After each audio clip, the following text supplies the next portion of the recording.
Welcome to சாந்தி உலகம். இன்றைக்கி வீடியோவில் சூப்பரான ஹெல்த்தியான டிஃபன் வெரைட்டி தான் பார்க்க போகிறோம். நான் இன்றைக்கி இது சிவப்பு அவல் வச்சு செஞ்சுருக்கேன். பெரியவங்க சாப்பிட்ற மாதிரியும் இருக்கும், கிட்ஸுக்கும் பிடிச்ச மாதிரியும் செய்யலாம். ஹெல்த்தியான இந்த ரெசிபியை பார்க்குறதுக்கு முன்னாடி என்னோடய சேனல் நீங்கள் ஃபஸ்ட் டைம் பார்க்குறீங்கன்னா வீடியோ பார்த்துட்டு பிடிச்சிருந்தால் லைக் பண்ணுங்கள், ஷேர் பண்ணுங்கள். சேனலை சப்ஸ்கிரைப் பண்ணாதவங்க சப்ஸ்கிரைப் பண்ணிக்கோங்க. வாங்க ரெசிபி செய்ய ஸ்டார்ட் பண்ணிடலாம். ரெசிபி செய்கிறதுக்கு அடுப்பில் ஒரு பேன் வச்சுட்டு எண்ணெய் சூடு பண்ணிக்கோங்க. எண்ணெய் சூடு பண்ண பிறகு கடுகு உளுத்தம்பருப்பு போட்டு பொரிய விட்டுக்கலாம். கடுகு நல்லா பொரிஞ்சு வந்த பிறகு நம்ம மற்ற இன்க்ரீடியண்ட் எல்லாம் சேர்த்துக்கலாம்.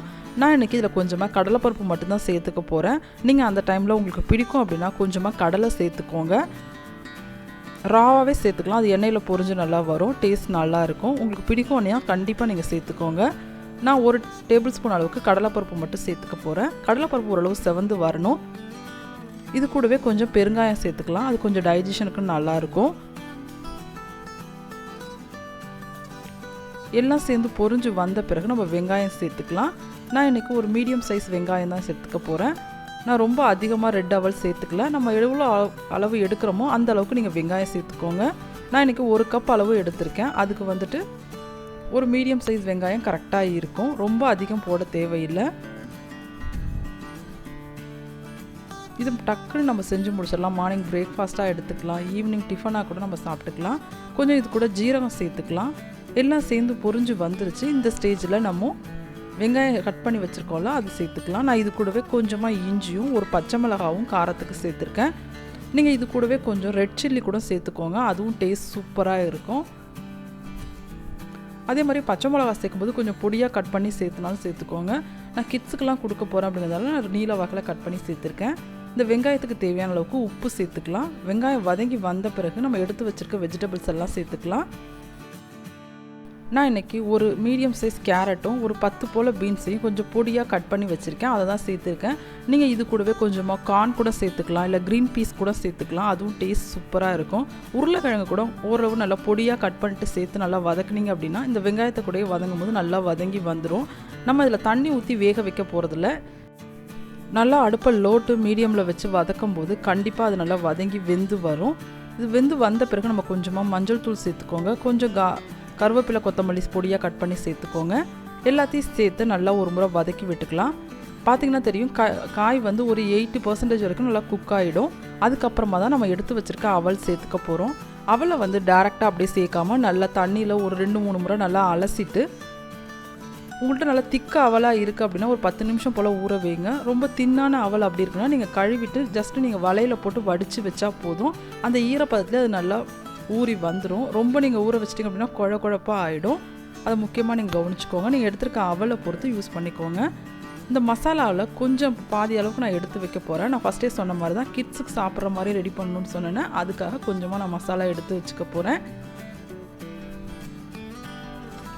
இனி மீதி இருக்க மசாலாவில் நம்ம எடுத்து வச்சுருக்க அவலெல்லாம் சேர்த்துக்கலாம். என்னோடய அவல் வந்து ஓரளவு மீடியமாக தான் இருக்கும். நான் நல்லா வாஷ் பண்ணிவிட்டு தண்ணியில் வடித்து எடுத்து வச்சுருக்கேன். அதை இது கூட சேர்த்து நல்லா வதக்கி விட்டுக்கோங்க. சேர்த்துட்டு உங்கள் டேஸ்ட்டுக்கு ஏற்ற மாதிரி உப்பு சேர்த்துக்கோங்க. இது வதக்கும் போதே தெரியும், அது கொஞ்சம் ட்ரையாக இருக்க மாதிரி இருக்கும், கொஞ்சம் கட்டியாக இருக்க மாதிரி இருக்கும். ரொம்ப ட்ரையாக இருந்துச்சு அப்படின்னா 1 டேபிள் ஸ்பூன் அளவுக்கு நீங்கள் தண்ணி சேர்த்துக்கோங்க. ரொம்ப அதிகம் சேர்க்க வேண்டாம், அப்புறம் பேஸ்ட் மாதிரி ஆகிடும். நமக்கு உதிரியாக இருந்தால் தான் நல்லாயிருக்கும். பார்த்திங்களா, நல்லா வந்துருச்சு. இந்த ஸ்டேஜில் கொஞ்சமாக லெமன் ஜூஸ் புழிஞ்சு விட்டுக்கலாம். இது நல்ல ஒரு டேஸ்ட் கொடுக்கும், கண்டிப்பாக சேர்த்துக்கோங்க. லெமன் ஜூஸ் புழிஞ்சு விட்டுட்டு அடுப்பை ஆஃப் பண்ணிடலாம். லெமன் ஜூஸ் யூஸ் பண்ண பிறகு நம்ம அடுப்பை ஆனில் வச்சுக்கக்கூடாது. அந்த சூட்லேயே ஒரு முறை நல்லா கிளறி விட்டால் போதும். அவ்வளோதான், ரொம்ப டேஸ்டியான ஹெல்த்தியான அவல் உப்புமா ரெடி ஆகிடுச்சு. கண்டிப்பாக இது பெரியவங்களுக்கு ஏற்ற மாதிரி இருக்கும். நீங்கள் டிஃபனுக்கு கண்டிப்பாக டக்குன்னு செஞ்சு முடிச்சிடலாம். இதை காய் கட் பண்ணுற டைம் மட்டும்தான், மற்றபடி டக்குன்னு நம்ம செஞ்சு முடிச்சிடலாம். நீங்கள் ட்ரை பண்ணுவீங்கன்னு நினைக்கிறேன். நெக்ஸ்ட்டு ரெசிபி என்னங்கிறத பார்க்கலாம். நெக்ஸ்ட்டு ரெசிபி பார்த்திங்கன்னா நம்ம எடுத்து வச்சுருந்தோம்ல மசாலா, அதை வச்சு தான் செய்ய போகிறோம். இது கிட்ஸுக்கு கண்டிப்பாக ரொம்ப பிடிக்கும், விரும்பி சாப்பிடுவாங்க. நீங்கள் ட்ரை பண்ணி பாருங்கள். அதுக்கு அடுப்பில் ஒரு தோசை தவா சூடு பண்ணிக்கலாம். சூடான பிறகு நம்ம மாவு வந்து 1 கரண்டி அளவுக்கு ரொம்ப தின்னாகவும் இல்லாமல் திக்காகவும் இல்லாமல் நம்ம ஊற்றி எடுத்துக்கலாம்.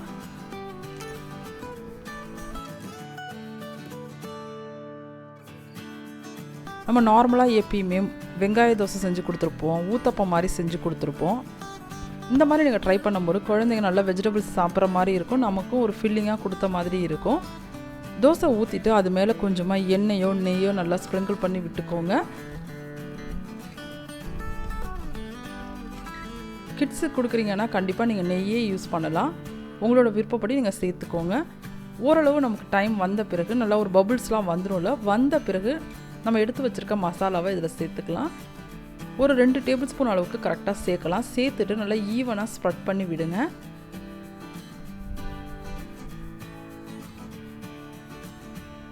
இது நம்ம வதக்கி இருக்கிறதால சீக்கிரம் அது வெந்து வந்துடும். டேஸ்ட்டும் அவ்வளோ சூப்பராக இருக்கும். இது கூட நம்ம முக்கியமாக வேறு ஒரு இன்க்ரீடியன்ட் சேர்க்கும்போது அது டேஸ்ட் அவ்வளோ சூப்பராக இருக்கும்.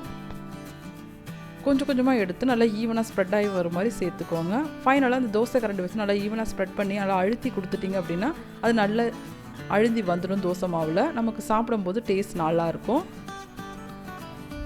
நான் ஓரளவுக்கு சேர்த்தாச்சு வெஜிடபிள்ஸ் எல்லாமே. இது கூடவே ஃபஸ்ட்டே சொன்ன மாதிரி தான் ஒரு முக்கியமான இன்க்ரீடியன்ட் சொன்னேன்ல, கொஞ்சமாக நான் இட்லி பொடி சேர்த்துக்க போகிறேன். கண்டிப்பாக சேர்த்துக்கோங்க. நார்மலாக நம்ம எல்லோரும் வீட்டில் வச்சுருப்போம்.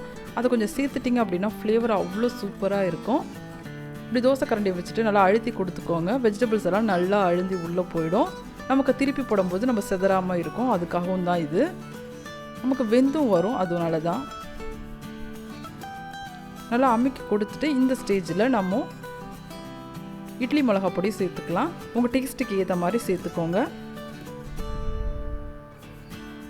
சேர்த்துட்டு இது மேலேயும் கொஞ்சமாக எண்ணெயோ நெய்யோ சேர்த்துட்டிங்க அப்படின்னா அது டேஸ்ட் நல்லா என்ஹான்ஸ் பண்ணி கொடுக்கும். கண்டிப்பாக ட்ரை பண்ணுங்கள்.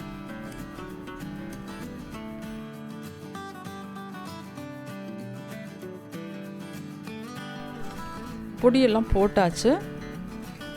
நெக்ஸ்ட்டு ஒரு 2 நிமிஷம் கழித்து நம்ம திருப்பி விட்டுக்கலாம். திருப்பி விட்டுட்டு அடுப்பை நல்லா லோ பண்ணி வச்சுக்கோங்க. அப்போ தான் நமக்கு இந்த சைடு இருக்க மாவெல்லாம் நல்லா வெந்து வரும். அது திருப்பி விடும்போது கவனமாக திருப்பி விடுங்க.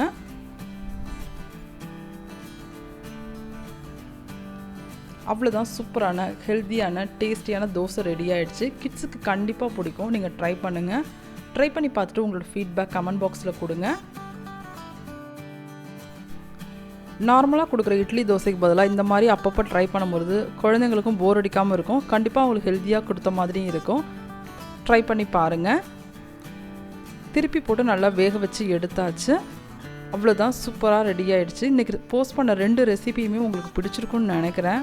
பிடிச்சிருந்தா லைக் பண்ணுங்கள், ஷேர் பண்ணுங்கள். என்னோடய சேனலை சப்ஸ்கிரைப் பண்ணாதவங்க சப்ஸ்கிரைப் பண்ணிக்கோங்க. நம்மளோட சேனலில் ஆல்ரெடி ரெட் அவல் வச்சு ஒரு மஞ்சூரியன் ரெசிபி நான் போஸ்ட் பண்ணியிருப்பேன். பார்க்காதவங்க செக் பண்ணி பாருங்கள். அதோட லிங்க் டிஸ்கிரிப்ஷன் பாக்ஸில் கொடுக்குறேன். செக் பண்ணி பார்த்துட்டு ட்ரை பண்ணியும் பாருங்கள். அவ்வளோ சூப்பராக இருக்கும். எப்பவும் செய்கிறது மாதிரி இல்லாமல் கண்டிப்பாக டிஃப்ரெண்ட் டேஸ்ட் கொடுக்கும். நெக்ஸ்ட் ஒரு இன்ட்ரெஸ்டிங்கான ஒரு வீடியோவில் உங்களை மீட் பண்ணுறேன். தேங்க்ஸ் ஃபார் வாட்சிங்.